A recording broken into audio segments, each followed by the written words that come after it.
BJP को कितना फायदा होने वाला है कांग्रेस के स्टेटमेंट के बाद, और कांग्रेस को क्या नुकसान होने वाला है, या किसी को कुछ नहीं होने वाला है, जैसा चल रहा था वैसा ही चलेगा, सिर्फ ये परसेप्शन जैसा बनाया चल जा रहा था रहा है? वैसा ही चलेगा। ये परसेप्शन बनाया जा रहा है क्योंकि बीजेपी के पास सिवाय राम के कुछ नहीं है 2024 के चुनाव में जाने की।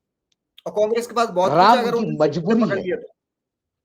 राम उनकी मजबूरी है, इसलिए वो राम को ही लेके जाएंगे क्योंकि बाकी बताने के लिए कुछ नहीं। और कांग्रेस के पास बहुत जब वो कुछ है, मुंह खोल, कांग्रेस के पास बहुत कुछ है।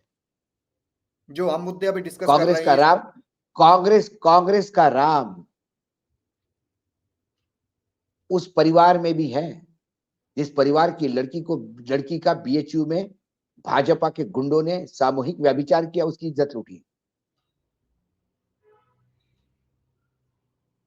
कांग्रेस का राम, मेरा राम मणिपुर में है, मणिपुर जल रहा है।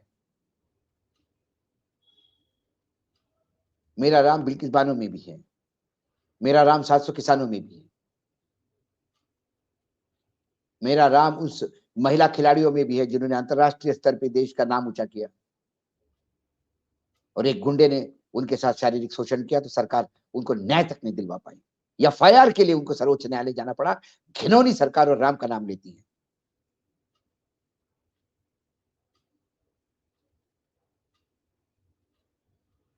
ठीक है, समझ गया अशोक सर, आपका बहुत बहुत शुक्रिया।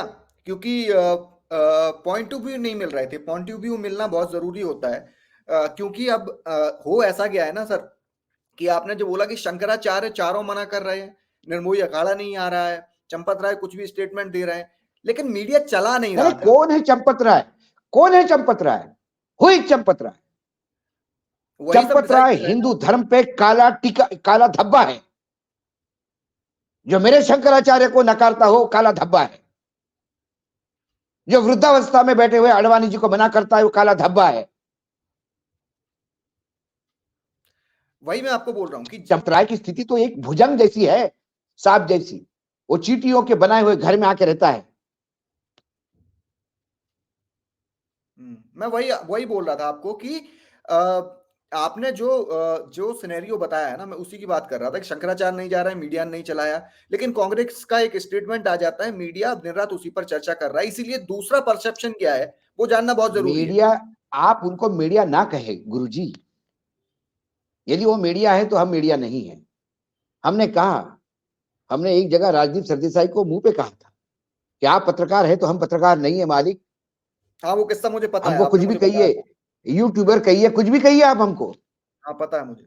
यदि वो पत्रकारिता करते तो हम पत्रकारिता नहीं करते, और यदि हमको पत्रकार मानते हो तो कृपा करके उनको पत्रकारिता मत मानिए।